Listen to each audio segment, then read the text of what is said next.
শুধুমাত্র কাঁচা আলু, ডিম আর ময়দা দিয়ে মুচমুচে স্ন্যাক্সগুলো বানিয়ে খেলে বলবেন আগে কেন জানতাম না। তার জন্য সবার প্রথমে একটা মিক্সিং বলে 1 কাপ ময়দার মধ্যে সামান্য লবণ, চিনি, আজওয়াইন, কালো জিরা, অল্প একটু সয়াবিন তেল দিয়ে ভালোভাবে ময়ান দিয়ে নিতে হবে। তারপর অল্প অল্প করে পানি দিয়ে একটা ডো তৈরি করে নিয়ে 10 মিনিটের জন্য রেস্টে রেখে দিতে হবে।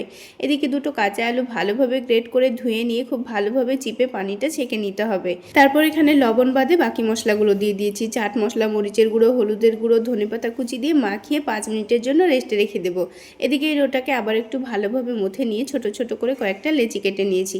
তারপর পাতলা করে রুটি বেলে নেব। একটু ছোট সাইজের পাতলা পাতলা করে সবগুলো রুটি বেলে নিতে হবে। তারপরে কাঁচা আলুর মধ্যে অল্প একটু লবণ আর ডিম দিয়ে খুব ভালোভাবে মিশিয়ে নিয়েছি। এবার এই রুটির চারিদিকে পানি লাগিয়ে মিশ্রণটা অল্প করে দিয়ে ভালোভাবে রোল করে নিতে হবে। তারপর এগুলোকে হালকা গরম তেলের মধ্যে ছেড়ে দিয়ে একটু সময় নিয়ে ক্রিস্পি করে ভেজে নিতে হবে। তাহলে ভেতরের আলু আর ডিমটা খুব ভালোভাবে কুক হয়ে যাবে। এই তো তৈরি হয়ে গেল কাঁচা আলুর মুচমুচে স্ন্যাক্স।